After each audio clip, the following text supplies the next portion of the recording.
I am doing the hypnosis. I find myself in a dark void. It was dark, darker than anything I've ever experienced. And then I could see this light, pinprick of light, way off in the distance, and it started to kind of light the space up a little bit.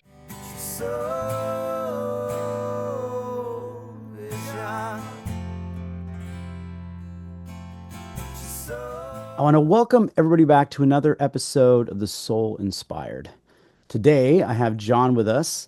He has had, well, we've kind of considered an out of body experience, a spiritual transformative experience, but we're going to dig in a little deeper to see what that was all about. But first of all, thank you so much, John, for coming on the show.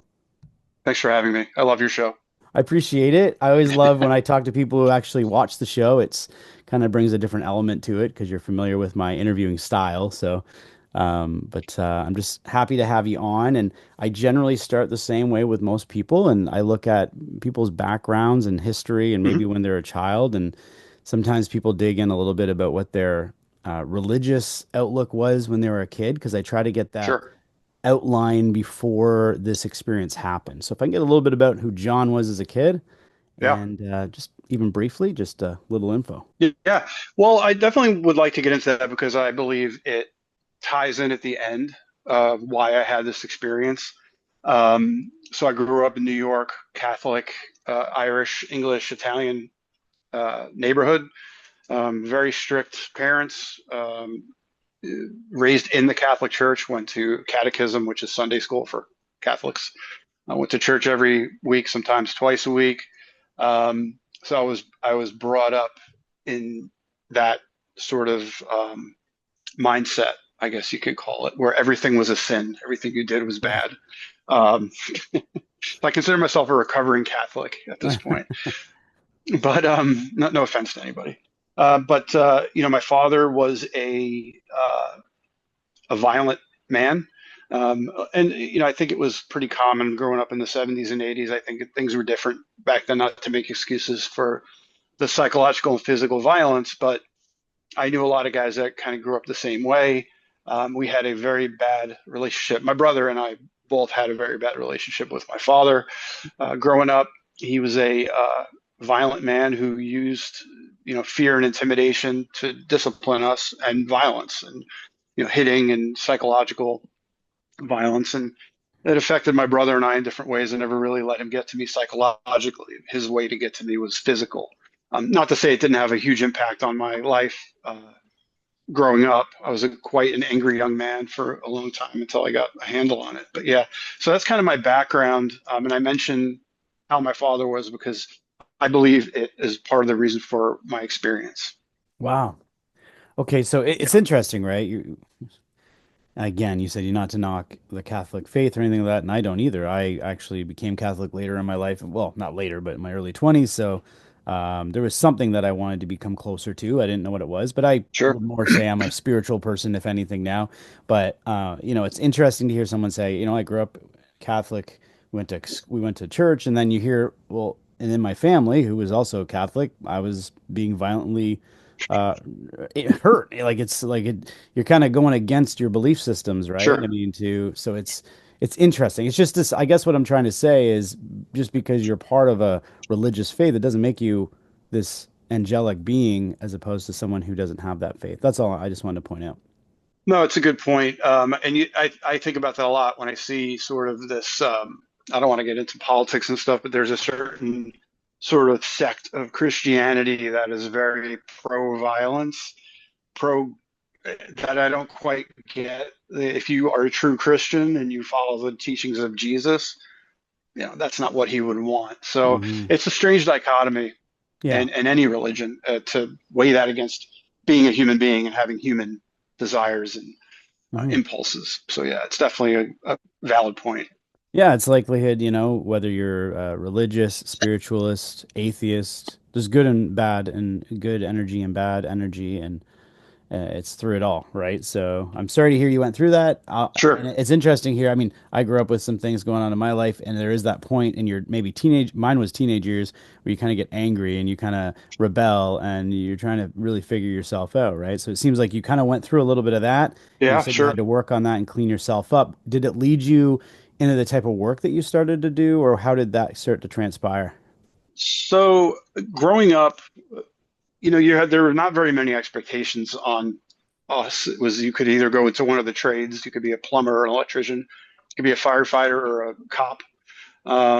There were not a lot of options. College wasn't really something we did. I'm the first person in my family to get a degree, so I went into the military because it Mm. was not one of the options that had open to me, and I wanted to have an adventure. I went into 8 years in the Navy and got out and went into law enforcement.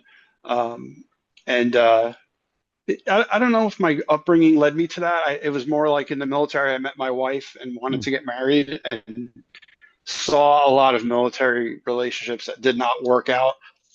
Started looking for jobs, applying everywhere, and this large East Coast police department hired me, and that's where I started my career. And then it evolved. I went federal and retired last year. So, Interesting. So you went into but yeah. military young, and again, I don't want to make assumptions or say anything, but I grew up with some friends who dealt with some life challenges as well, and they would end up going into the Mhm. military. And then over the years, I would wonder, was there an association with this idea of, okay, I don't know which direction to go in. I've had some issues growing up. Do I go into military, or and I'm just, again, that could just be my experience that I've seen quite a few of them kind of go in that direction, or was it just merely Yeah, military? It pays well, it gives me security, because I mean, I don't think most people are going to military and thinking I could be put in live action. I could be putting my life at risk at some point in my yeah. career. Generally, there's something that's Yeah. driving them. Yeah, it was for me. It was just, at my first duty station, I did well enough in my school to pick my orders, and I picked Pearl Harbor. I got Mm. physically as far away from the East Coast as possible, so I think it had more me just wanting to be me, have my own life, and start my own life. And I see that in my son. It's interesting.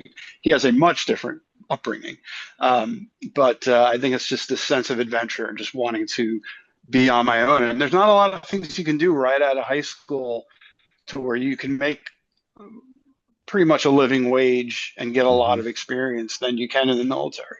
So Right. it Perfect. was the best thing I ever did. I grew up in the military. I So think that's yeah, the answer I was looking for because it does give a sense of security at the time. Again, there's always the risk though, right? So sure. you have to really think thoroughly through it when you're making a Absolutely. decision like going into the military because I think some people just do it like, "Oh, good, it's a good paycheck.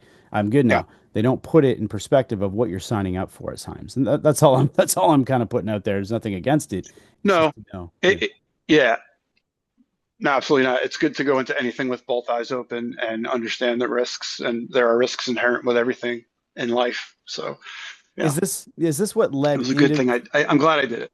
Is this what led into the experience that you have? Were you Good. in the military during the time that this, I don't want to say I was. Yeah. transformation happened or whatever, awakening happened? Okay, maybe we'll lead into that a little bit and just kind of figure out where you were at the time and Sure. kind of move into that and see what exactly happened. Yeah. So I went to school and I was a damage control firefighter. That was kind of my job in the Navy. And I went to a firefighting school in Philadelphia, which is where I met my girlfriend. We wound up becoming engaged and went to Hawaii together. We both picked the same orders and went to Hawaii together. And my first serious girlfriend, I was completely smitten and uh, fell in love, and come to find out she was and she took up so much of my time. I didn't really get to know very many other people, but I'm naturally an introvert. I don't mind being alone. And I found out she was messing around, and my world kind of imploded and I was alone. And I kind of reverted back to what I would do as a kid. I always loved going to the library. That was kind of my, to use a modern term, my safe space.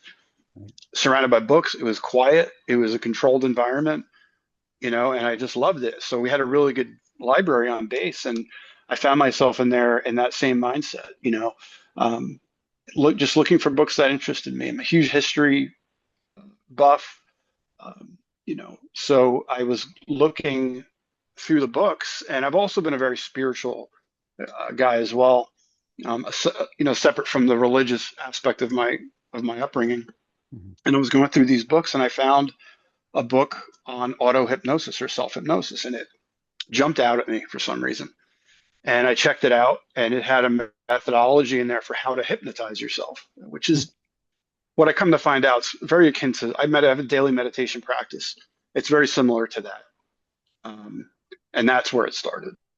Wow. Uh, so if you want to kind of jump in, at the time I was living in the barracks. I had a roommate, very little privacy. We had bunk beds, and he never left the room, and it was hard, dealing with that. So what I would do was I would make a tent. Like when you were a kid, you used to make a fort in the living room, and I would put blankets around my bed. I had the bottom rack. It was the less desirable bed, but I was new, so that's what I got.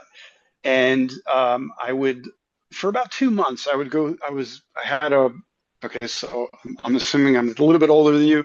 I had a Discman, which was a device that played compact discs, sort of like an iPhone, sort of replaced all that today. And I was listening to a Japanese composer called Kataro, and just loved his music, still do. And I would listen to it, and I would work through this self-hypnosis methodology. And I'm not going to get into that because that would take up the whole show. You basically go through a self checklist and you start relaxing your body from your head all the way down. And I had gotten to the point where I could do it very quickly and get into these really deep states of meditation. And it allowed me to go inside. And looking back on it now, being a parent and a husband, it was probably me hiding a little bit from society as well. Mm. Not sure what to do, and that's kind of a defense mechanism for me, is to go inward and kind of assess things. Hypnosis is a big piece of my life right now because Oh, I've really? actually, yeah, I've just been certified in hypnotherapy. I'm learning the process of helping people through it. And because Hmm. I've had past life regressions and things like that. So I can understand the impact it can have on somebody. And where you were in your life, just going through this unfortunate, uh, I guess, separation from your girlfriend, you're kind of already, you said, introverted in a sense. Yeah. This is a way for you to get kind of more in touch with who you are, maybe your beingness, who you are, and you're Hmm. now exploring uh you. It's so interesting how it can take, I don't know what age you were at that time, but it can take so long for us to actually come to that point where we go, who am I? Like what am I doing? Yeah. Let's just start to explore it. So you're going really deep because you're trying to self-hypnotize you're trying to hypnotize yourself, which I haven't done. I've done meditation. I haven't hypnotized myself. Um, but I Yeah. can understand. I have been hypnotized, so I know the impact it can have. So Well, interesting. I've hypnotized myself. I've never been hypnotized. I have the Many Lives, Many Masters books. I don't know if you ever listened to those. It's something that I've been very interested in, but a part of me is afraid what will come out, so I Yeah, haven't taken the leap yet. So right. Oh, yeah. it's a bit of a journey. When I had my past life regression, I had three done on me, and I was a Greek woman in the 1600s at one point, and I mean, I'm not very feminine by nature, and in Mhm. my the way that I was talking, the way I was speaking, it all changed during the hypnosis. It was quite bizarre. I have the recording of it. I'll never share it. Wow. And because it's just something that feels kind of uncomfortable being Joe in this body in the year 2025. So, but it's fascinating because it really does pull really deeply who we are. And I'm seeing that and I'm getting becoming more and more fascinated by it. So that's really, I didn't know that about you. I didn't read that when I was reading anything about what you've done. Yeah. So you start working on yourself internally, you're working on Mhm. self-hypnosis. I'm assuming this starts to lead to something because that's kind of where it all began, you said. So let's continue from Yeah. there. Yeah. So over those months after the breakup, I became friends with a gentleman named Jerry. He was a born again Christian. And I was going down that path a little bit. So it was a diversion from Catholicism to born again Christianity. It was something I was playing around with. Excuse me. I mentioned that because, well, I'll get into why I mentioned that. So, that was part of this self-discovery, spiritual self-discovery that I was still part of in my life. So, and even to this day, I've only publicly spoke about this once, and I've only told a handful of people. So to even hear myself say some of these things, it's kind of like your experience with your regression. It's strange to hear these words come out of my mouth, Right. but it is what it is. So I'm going through this process, and you do like sort of like a body scan, like with hypnosis. Excuse me. You start from your head, and you start relaxing. You visualize relaxing your entire body, and then there are things you do to test if you're hypnotized. Right. I got to my feet in this one session, and I was no longer in my body. My consciousness completely separated, and it happened like that. There was no tunnel, there was no traveling. One minute I was in my body, the next minute I was in this void. The void is something I've experienced 3 times, not to this level in my life. And it's always taught me a lesson. Anyway, I am doing the hypnosis. I find myself in a dark void. And I remember I'm going to use human 3-dimensional terms to describe this, but it's very difficult to explain, as I'm sure you've heard over and over again, that ineffable quality Hmm. to NDEs or OBEs, wherever we're calling this. And it was dark, darker than anything I've ever experienced. And then I could see this light, pinprick of light, way off in the distance, and it started to kind of light the space up a little bit. And there was like a gradient of dark going up to light. Hmm. And I realized that I was still felt like John. My consciousness was intact, but I was completely like pure consciousness floating in space. That's the best way I can describe it. Okay. And my vision was multidimensional. I could see everything at once. I'm sorry, did you want to jump in, Joe? No, no, I was just sorry. I'm Okay, just kind of in it. So that's okay. you're in this dark place. Yeah, Usually, no, there's no fear at that time when you were nope. in this. So you're in this dark place, and you see a pinpoint of light, but you said it was kind of blending into the darkness. Yeah, it started to light the darkness up, and I didn't have time to really become afraid. There was no, I can't ascribe any human emotion to what I felt in that place, Hmm. except for the feeling I started getting from this light.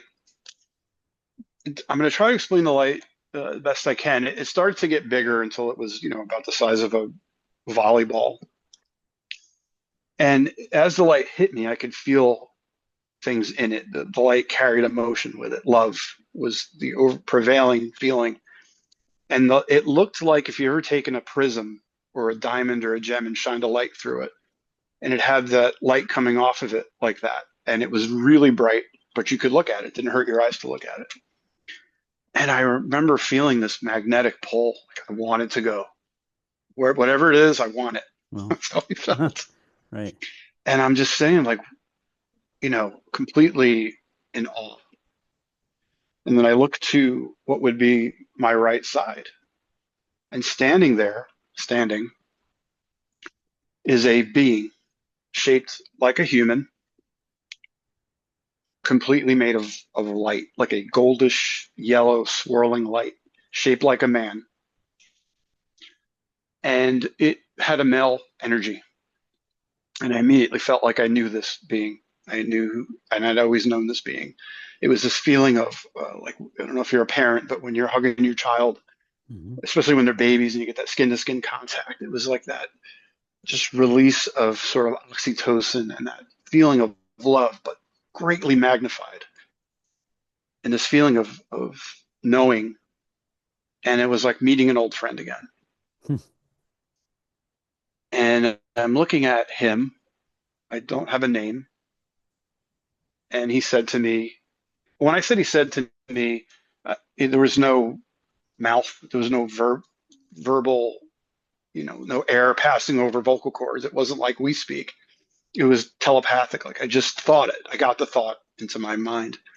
And he said, "Your father's going to die." And I remember my vision coming back up to where I could see the being, because I was kind of like looking to the right, but I could still see everything. And my attention was drawn back. And then just like that, I was back in my body. It happened really quick.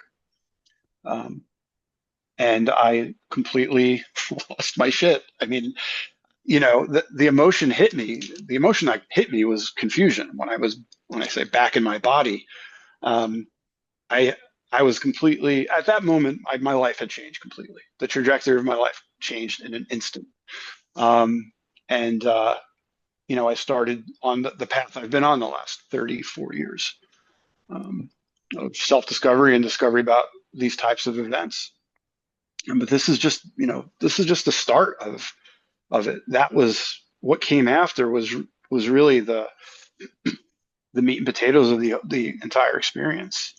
So I don't know if you want me to slow down Yeah, or no, that's perfect. So that was a pivotal moment in your life that changed likely your yeah. insight about who you are, who we are, I would Hmm. assume, like who we are as a whole.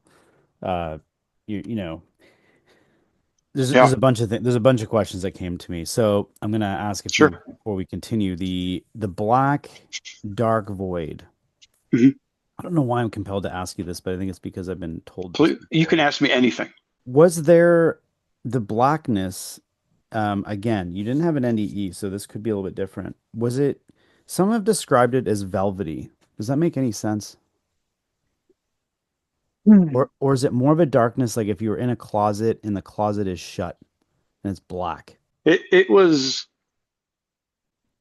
the best way I can describe it. I'm a big space nerd. Would be like the vacuum of space. That nothing there except darkness Hmm. until these other things came into it. So Interesting. I you have to understand when people try to explain these things, they're trying to explain something that you can't really explain Right. in our realm. It just doesn't translate. So I think the velvety thing is a way of describing, physically the dark, how black velvet absorbs light. I kind of get that, but I wouldn't Yeah. say it. It was just pure blackness I think sometimes too. initially. I think sometimes too when they're because again, and I totally agree. People when I'm talking to people about NDEs, they're explaining it, and I dig really deep sometimes, and they're kind of like you can tell they're really trying to find the words to explain their experience, but it's Yeah, sometimes difficult. And there's a comfort within the blackness, so maybe that's where the velvet feeling comes from. We're trying to describe something that's undescribable because it's not in this place. So I can understand that. I just wanted to ask that. You said the light sure. was getting bigger and it carried love and emotion. I Mhm. thought that was fascinating. Just because love is that, permeating energy that I'm always told that comes through in near-death experiences. Again, this isn't even a near-death experience. This was a self-hypnosis where you had an out-of-body experience due to that. Yeah, And I was going to say, just to clarify at this time, you weren't on any drugs or under any type of disorders or medication that would nope, have kind of taken you through some kind of no. change in your state. I was 20, 21. I was in the military, so you get drug tested on a regular basis, so that wasn't an option. I I drank, but nothing at that moment. Nothing I can think of that altered my consciousness except for the hypnosis. Right. I bring that up Yeah, because so many, when people are having the NDEs, the skeptics will often say it was due to the drugs that were being given during this painful experience. Someone's in hospital, and that's why they had this yeah, hallucination. So someone like yourself, this is why I really struggle as much as I am skeptical because I'm kind of one of those middle ground kind of people. I like to know facts and I'm not just like, woo, let's all sing Kumbaya and run around in the forest with our like even though I'm a musician, I'm always trying to grab a hold of hmm, facts because I know I'm kidding myself otherwise. So for me, I need to hear something, feel it, understand, does it feel right to me? Does it feel right in my yeah, soul? So I need to ask those questions. And it's just interesting to hear that you were completely nothing like that was going on. In fact, you weren't even in a near death experience state, hmm, yet you had found hmm, a way to change your state that you're in. Do you yeah. believe this was an altered place dimensionally? Okay, so I'm glad you asked me that. I spent the last 34 years just consuming NDE stuff, Hmm. books, podcasts, video, you name it, right? the IAN's website. It's just something that has taken hold in me that even though I fully believe what happened was true, I still, it's a huge part of my life. Um, and About 2 months ago, I was watching a video. It wasn't about NDEs. It was about trying to understand if we could understand a fourth dimensional being, right? How does science explain that? And somebody in the comments said, "This sounds like an afterlife experience," and it hit me at that moment. It hit me the truth of that. Just so I was like, "Holy crap!" Hmm. I think that's why we have such a hard time explaining NDEs is because there's a good, I'm not saying I believe this, I'm saying it's a possibility. I'm very skeptical still, but I'm open-minded. Like you, my life is a very fact-based existence. Could it be that when we leave these bodies behind, we just graduate to a higher dimension? We're experiencing a fourth dimension existence and trying to translate to a third dimensional beings. It's very difficult Hmm. um, to do that, and I think that's where a lot of that confusion comes in and people are trying to explain it, the velvety part. There's no other way to describe it but put it in. It would be like trying to teach a blind person what purple was. You Right. can't, you can't do Right. it. Right. It doesn't translate. So yeah. The interesting thing is, I love how you explain that. I just recently heard what I think is one of the best, and sometime I should link it in one of my videos, one of the best descriptions of an NDE. Here I am, fascinated by it and interviewing on a weekly basis tons of people who've had them.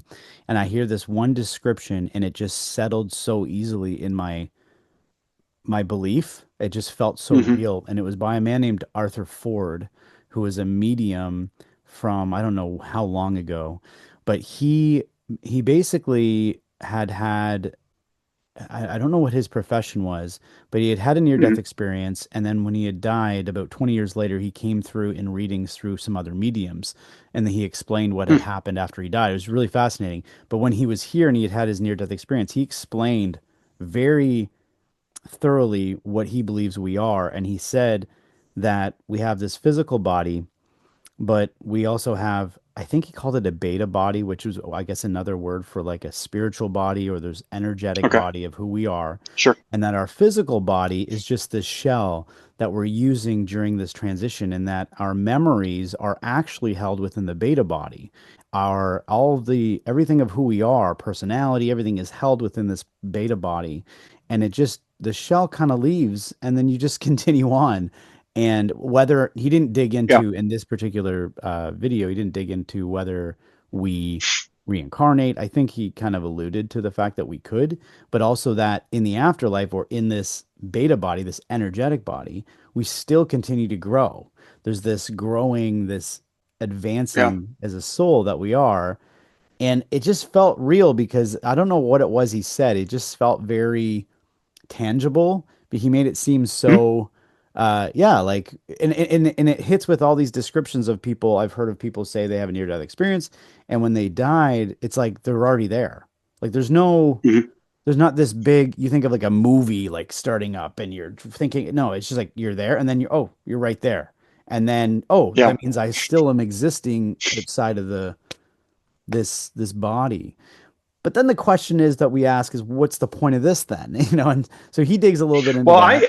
And I yeah. wonder sometimes if you've thought about this over the years. Oh, I've had this conversation in my mind 1,000 times. I've thought Right. about this. I do have some, I think I want to come to those conclusions, but sort of maybe downstream a little bit. Sure. What Yeah. I believe, what I believe the whole purpose for us being here, it does tie into my love of space. And I do think he's onto something. Hmm. Probably have a very similar belief, but um, let me get there sort of organically through the Yeah. story, if that's Absolutely. okay. Absolutely. So yeah, you want to continue on what happened. Yeah. So back then, this is before cell phones were as ubiquitous as they are now. We would have phone cards, and it would have a code. You'd put the code in, and you can call long distance, is what it was called back then, to Right. date myself. And we had payphones at the end of the hallway in the barracks. And I was just in a state of panic, basically, at this point. Went right down there, called my mom. Now, at that time, they were in the process of moving from New York to Pennsylvania, so they had a lot going on. I called my mom, and sort of in a very animated way, from what I remember, told her about it, and she's like, "Oh, you were having a dream, or your father's had a checkup. He's fine." Blah blah blah. I said, "Mom, you need to get him checked out again." She completely blew me off, and I can't. Of course, she did. Like, how do you react to something like that, right? Especially when you Right. have all this stuff going on. I said, "Well, let me talk to Dad." Put him on the phone, and I told him. He's like, "I'm fine. Don't worry about me." It just didn't go anywhere. It fell on deaf ears, and I still felt the need to talk about it. And I went and found my friend Jerry, who got me into born again Christianity at the time. I'm not a Christian anymore, but I told him about it, and he had a much different reaction to it. His reaction was in a Christian sense, well, God spoke to you, um, and he wasn't surprised by it at all. And over the next 3 months, I started talking to my father more, you know, and I would write it. People wrote a lot of letters still back then, and I would call once a week, and we really started to build a relationship that we never had. And I think that was one of the main reasons for me having this experience, was that so I could reconcile with my father. Mm, And I remember right before he died, I'm going to try really hard not to get choked up here. it's okay. Yeah. When I was in boot camp in the Navy, I had pictures done on my uniform, and had him sent home. And he was very negative about me going into the military. He was in the Army. He was a Vietnam era uh, veteran. I don't know what he did in the Army. He never talked about it. And, he didn't like it. He told me I would fail. I would be home in 6 months. He just gave me no support. And I remember actually that the day I left, when you go in the military, you have to go to a processing center for the Northeast. It's in New Jersey. They call it MEPS. I don't know if they call it that anymore. My recruiter had to come pick me up and drive me home because my father refused to take me. He actually refused to let my mother say goodbye to me. And that was the last vision I had leaving home, which turned out to be for good, was my father holding my mother back and just tears coming down. Mm, So I say that to give you an idea of what our relationship was like hmm. and where it went in that short period of time. So I called him one time, and he said he apologized. And he said, "I have coffee with your picture every morning." And man, that still gets me. And being a father of a son, I have a son and a daughter. Being a father, the way he raised me made me a better dad for sure, without a doubt. And it was Yeah. worth it. I'd do it over and over again if it made me a better parent now. But we reconciled, and we had a relationship we were never able to have. Unfortunately, it happened, thousands of miles away, and he wasn't going to be around much longer. Um, Within those few months, I sort of met some guys, and where I worked, we decided we were going to rent a house together. We rented a house out in Eva Beach. So it was a bunch of 4 or 5 single guys in their 20s with an in-ground pool. It was like a dream come true. It was the best time of my life. And the weekend, I think it was the weekend or the second weekend when we were there, we didn't have the phone hooked up yet. I didn't even tell my parents the address, or they had no way of getting a hold of me. The only people who knew were the people who, you know, I turned my paperwork in, because the military gives you money to live off base. So when he died, I didn't actually find out about it until I went back to work on Monday. Oh, wow. Yeah, I go to work, and I could feel something's up. And my boss, I didn't really get along with the guy. I was kind of a knucklehead back then. We didn't really get along very well. And he said, "I need to talk to you." And we went in this back room, and there was 2 chairs in the room facing each other. He said, I got some bad news. I said, "My father died." He said, "Yeah." And I just started crying, you know. Mm, yeah. And he didn't have to tell me anything. What was, I knew it had happened. And so in order for me to go home, and if you do anything in the military that's not tied to your official duty station, you have to get orders. They cut you orders to go do different things. Even for this, to go home for the funeral, I had to go to the personnel office and get orders cut and my plane ticket and stuff to fly home. Right. And as I was walking to the personnel office, Jerry was coming this way. I was clearly distraught. And he said, "Hey, what's up, man? What's going on? Are you okay?" I said, "No, my father died." And I'll never forget the look on his face. He didn't say anything.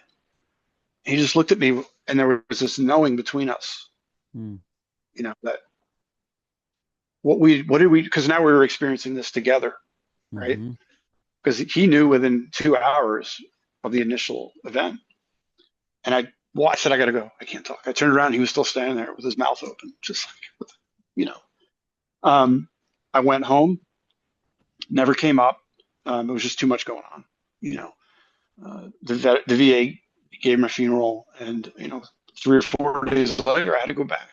I was an adult now. I was in the military. I couldn't stay home. It was hard to leave, but I went back, and that's kind of where my life unraveled at that point. I'll tell you why. I was going to school, working on my degree. Everything I was doing in my life up to that point was to impress my father. Mm. And I realized that I didn't know who I was. I didn't know what I was doing Right. because I had no one to work for. So I had to really work on that. And I went off the deep end. I started partying and drinking, and luckily it never caught up with me career wise. It was a rough few years until I met my wife, and she kind of got me whipped into shape. But Yeah, and ever since then, and I've only told a handful of people this story. This is the second time I said publicly speaking about it. It's taken a lot of courage on my part because of what I did. I was a federal employee, had a security clearance, and was afraid to talk about it because a lot of stuff goes into a security clearance. You get them renewed every 5 years, and I didn't want people thinking something was wrong with me. I didn't think there was anything wrong with me, but a lot of people hear these stories and they think you're on drugs, like you said, or having a medical emergency, or you're just full of crap. And Yeah. it's hard to believe these things unless you've experienced it. Um, and I talked to, this is probably 10 years later.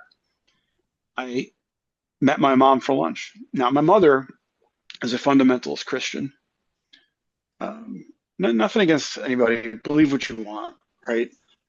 But we met and we had lunch, and my sole reason for meeting her that day was to talk about this, and I wanted to get her take on it. And I really, really needed to hear what she had to say.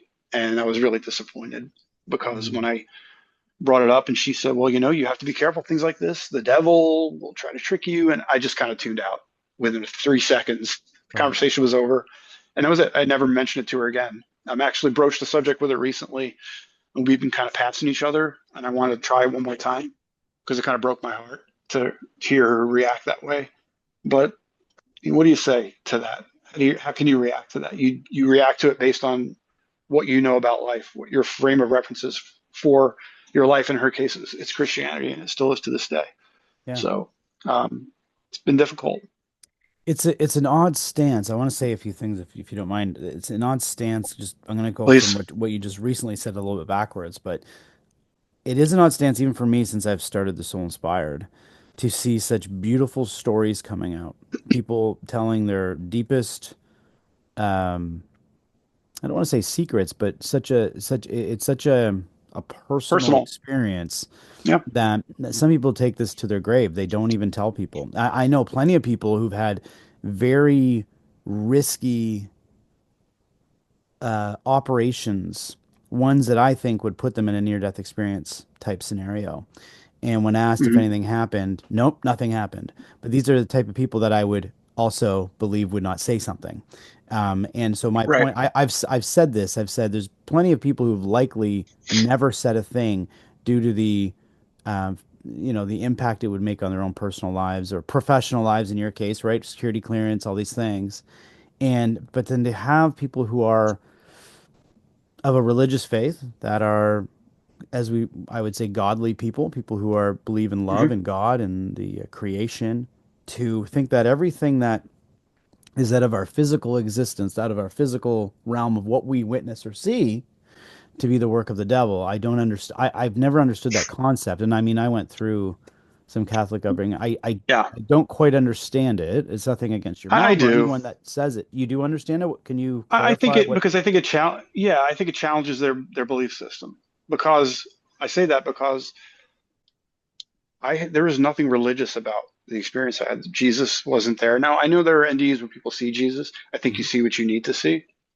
It's like that movie Contact with Jodie Foster when she goes through that machine and this alien comes out as her father and says, "We thought it would be make it easier for you." I think you have the experience you need to have. It's not everybody, but I Mhm. think people who see religious figures, that's what they needed to see. Or maybe they didn't have an NDE. Maybe it was a reaction to drugs or whatever. But I think because there was nothing religious about it, I think it threatens their belief system. It threatens something that they've put a lot of time into.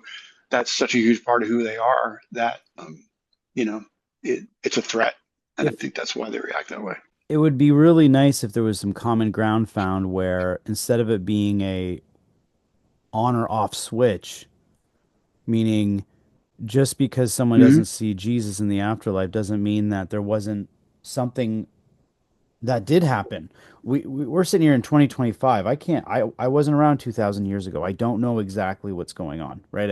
I never met Mm-hmm. Jesus personally in life, so I can't claim for that. I can't claim to that. I guess what I'm trying to say is I find some people are either trying to completely discredit religion or they're Right. on the other side. Like why can't there be a little bit of both? Maybe religion was, yes, was there manipulation and things over the years? I think we all know there was things that have gone on, but Sure. there has likely been experiences that we don't even recall now that has been around for years. I mean, even if you go back even way further and look at the Egyptian pyramids and all these things that don't make any sense, there's tons of things in our life history that Yeah. we can't prove or disprove anything. We can have a theory, right? So Mm-hmm. I guess I get frustrated with the arguments of it, but it'll never change. That's the human No. experience, and everybody will have their ideologies of what they're seeing in Well, every moment. So, yeah, yeah. I think the key is to have your beliefs and let other people have their beliefs. mhm. And, the problems come in when people feel justified in killing because their God, they think their God thinks it's okay. I guarantee you it's not what God wants. Right. No, It's, yeah. it's, So I can see that standpoint for sure. And that could be yeah. what leads people in different directions, right? It could be these Hmm. um man-made decisions, man-made these things that we've done. So I don't want to go down too much the religious side Sure. there, but I wanted to Yeah. know because you said that it took you a long time to even come out with this, right? Hmm. And do you still feel worried like that past colleagues would hear about this and think something different? Is there any of that Yeah. that comes up I, now? I, I wouldn't be doing this if I felt that way. Um, I am at the point, I'm in my mid 50s. I've got two kids in high school. My federal career is behind me. I still work, but I don't care what people think. Think what you want.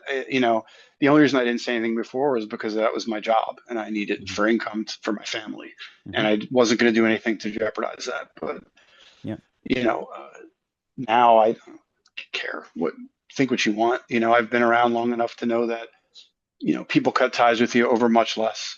And Hmm. if they do that, then they were never really your friend in the first place. I like how you But explain yeah, it the way you did just now, though, saying that, income, there's different reasons, security, because there's a lot of things going on in the world right now.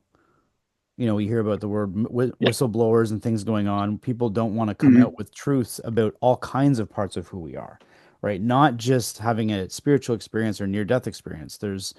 I don't think that we like, let's just be like, this is why this will inspire. This is where I go with this type of stuff.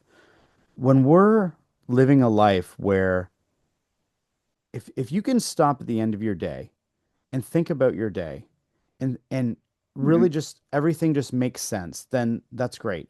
But is there ever a time where people just stop and say, "What am I doing? What am I doing?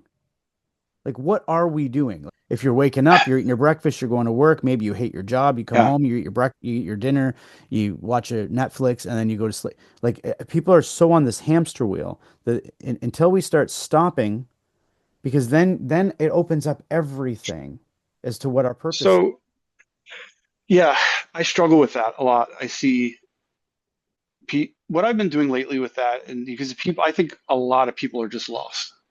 They were raised in America to believe that the more you own, the more you're worth, the better you are as a human being, Right. right?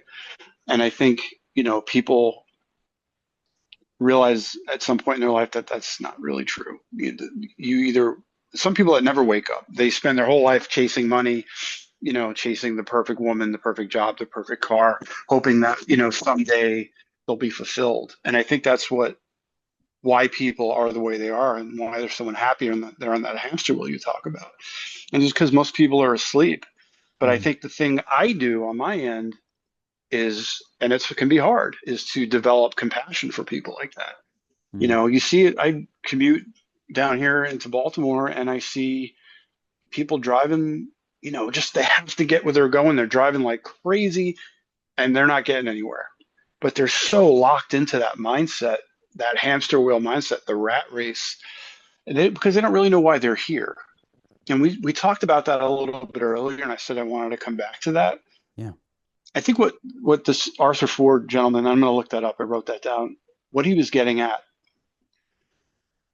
I think, I've been doing a lot of research, and it's hard to wrap your head around the simulation theory.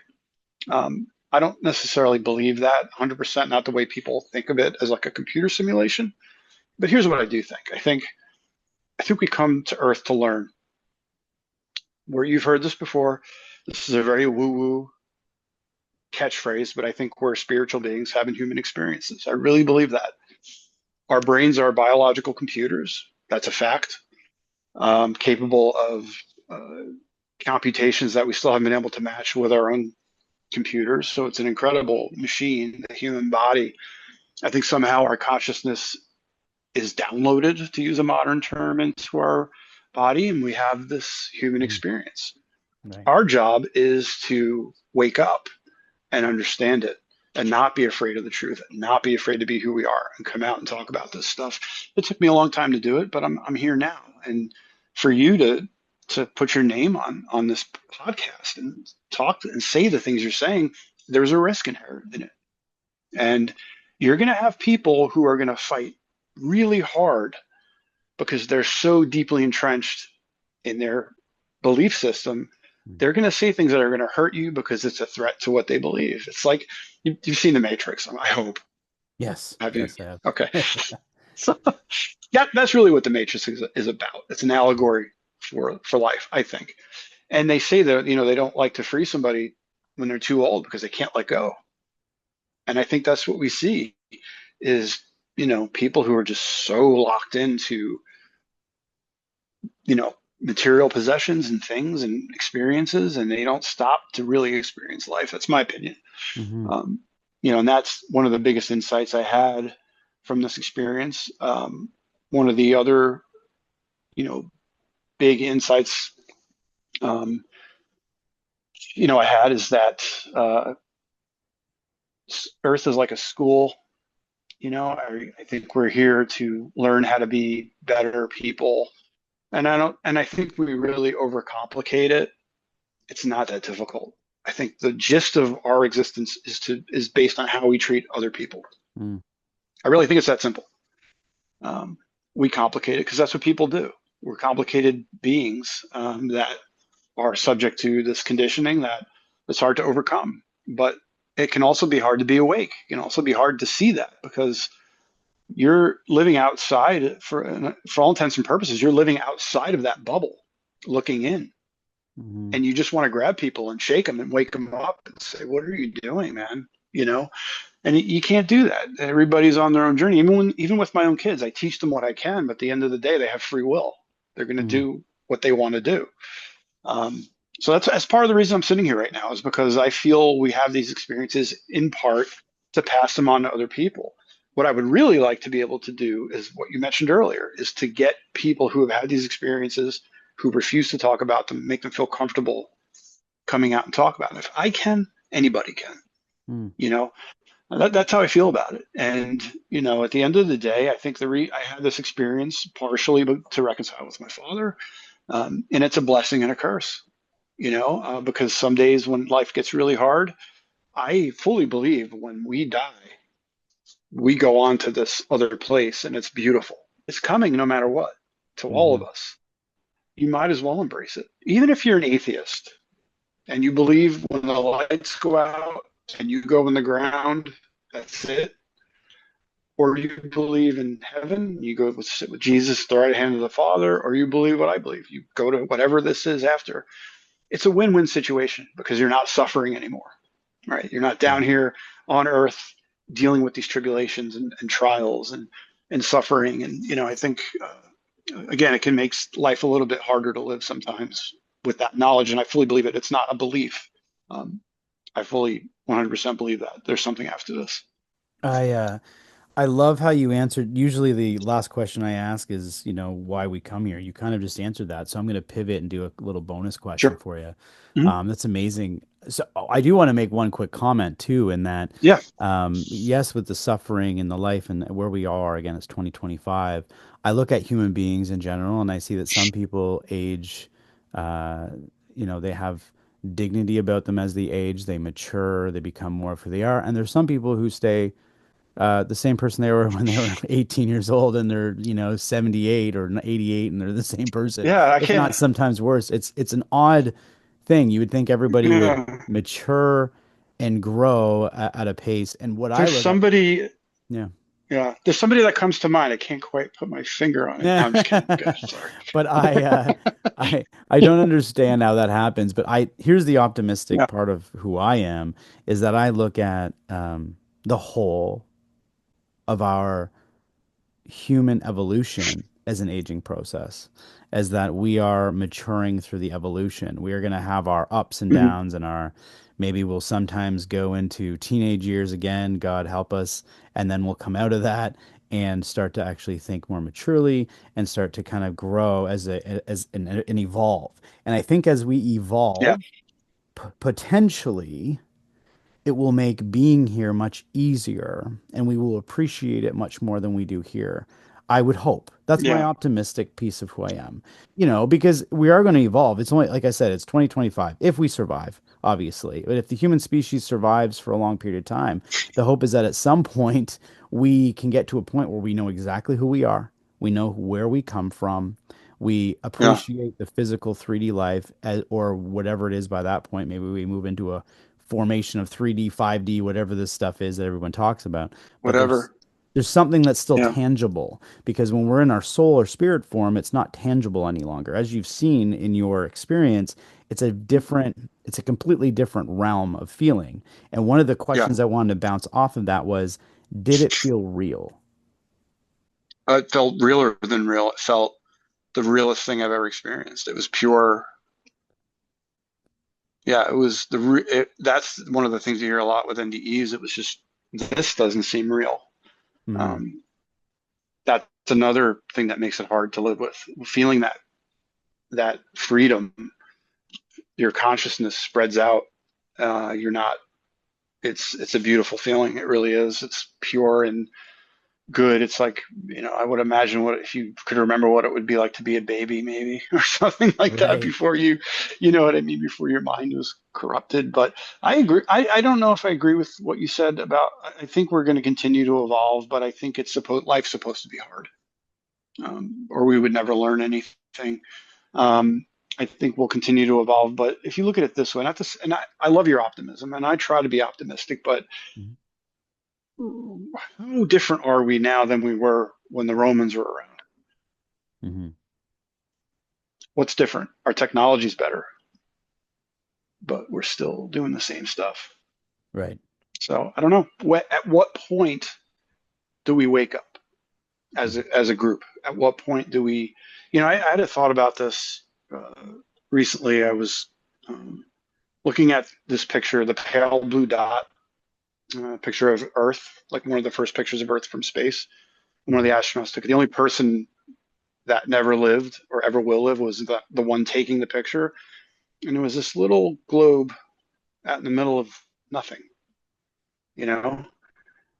And if you look at life like that, you realize how cut off we are from everything. We're billions of miles away from anything else that could be anything like Earth.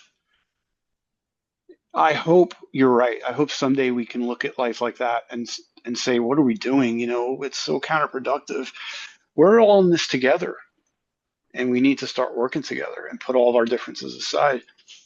I don't know. I don't know if it's ever going to happen. As long as you have people in this world with who have hungry egos and are so, there are some people who are so lost that their whole life is consumed. You see it now. Yeah. What's going on? Not to get political, but I mean, Hmm. these are man children who are completely out of control with their egos, and they have money and power. It's terrifying. So I mean, I don't know. I hope you're right. I hope we get to that point. I just don't know what that trigger point is going to be Yeah. if it And hasn't happened already. yeah. Yeah. No, and You know, I totally understand what you're saying. And don't get me wrong. I still believe we're in a primitive, uh, ape man like existence right now. I don't think I think we are an infant in the grand scheme. And that's the way I would look at it. for sure. But I would say that I believe that if we become too dangerous within ourselves, there may be other powers that be, whether it's, I don't know, I don't want to get crazy here, but if we're talking about dimensional things, things that will stop us Hmm. from completely destroying ourselves so that we have to upgrade, if you will, in a quicker way so that we can't just keep repeating the same cycles. It might get us from, say, Yeah. a 1 year old to at least a 5 year old to know to not grab the sharp object because it hurts. So just something that it takes us to another realm. Do you know what I mean? It's like, why do we? I mean, I always look at it. Yeah. I get so Yeah. I don't even know as a what. kid. If I were to zoom out and watch what we do to ourselves, I would be so confused if I was a higher intelligent being. I'd Yes. say, why are you doing that to yourselves? Like, it just doesn't make sense. It's suicide. It's complete I ignorance to it your it it beingness. doesn't. So, yeah. It doesn't So make sense. I think You that's know. where, yeah, sorry, go ahead. No, I agree 100%. It makes no Yeah. sense, but Yeah. that's life. The beautiful thing is about the show is I get people on like yourself, you guys and girls and women and men and everybody that has these experiences can give at Mm. least an outlook to people that when if they're Yeah. feeling where they're at, there's something greater at power, possibly. Even if it's we're hearing these stories, you have to question how many of these stories until we believe something else is going on. I'm also talking to people who are very scientific. I just had Eben Alexander on the other day, and he's like the Oh, science sure. guy, right? I mean, Hmm. when science and spirit start to come together to understand things a bit more, I think we're moving in a better direction, at least understanding I it. agree. So I think that that will continue and we'll continue to know who we are. We do come to Earth to learn, like you said. I love that. Yeah. And hopefully we just keep learning instead of needing to learn the same, you know, thing over and over and over. That's Yeah. the big challenge, Yeah. right? Yeah. And Sure. so, but I can understand why you say that. You've left your body, you've experienced something that felt as real as here, and you are saying it didn't feel like a dream. It didn't feel like a dream. It felt more real than here. I question it only Yeah. because people will say, well, it's like a dream. Sometimes you have a dream and it's just a different realm. Well, yeah, I get that. But I'll tell you this, this was 1991. So 34 years ago. I Mm. remember it like it happened yesterday. I remember every detail of it. Can't remember dreams from 34 years ago. I get that. And again, that's, people want to question it, and that's totally normal and totally fine. And some people will believe it, some people won't. That's just the way it goes. But yeah, I mean, Yeah. I can't explain it, but it happened. And, I'm Amazing. hoping just to give people hope. That's why I'm here. John, I appreciate it so much. We appreciate you coming on and sharing your experience. I know, and like you said to me, I'm putting myself out there every day doing these shows. Trust me, I am. I've had some funny Yeah. conversations, but I'm really just a down to earth person. Like you can question what I'm saying and or what I'm hearing, but I'm just sharing the message, right? So, but it takes a That's it. lot to come on, and I really do appreciate it. I hope you understand that it's really coming from my heart. And I do. I always turn to the audience, say, please continue to like, share, and subscribe to the Soul Inspired so we can have amazing guests like John on and they can discover the Soul Inspired and ask to be on the show as well. So, but thank you so much for coming on today. I really appreciate it. All right. Thanks for having me. I appreciate it. So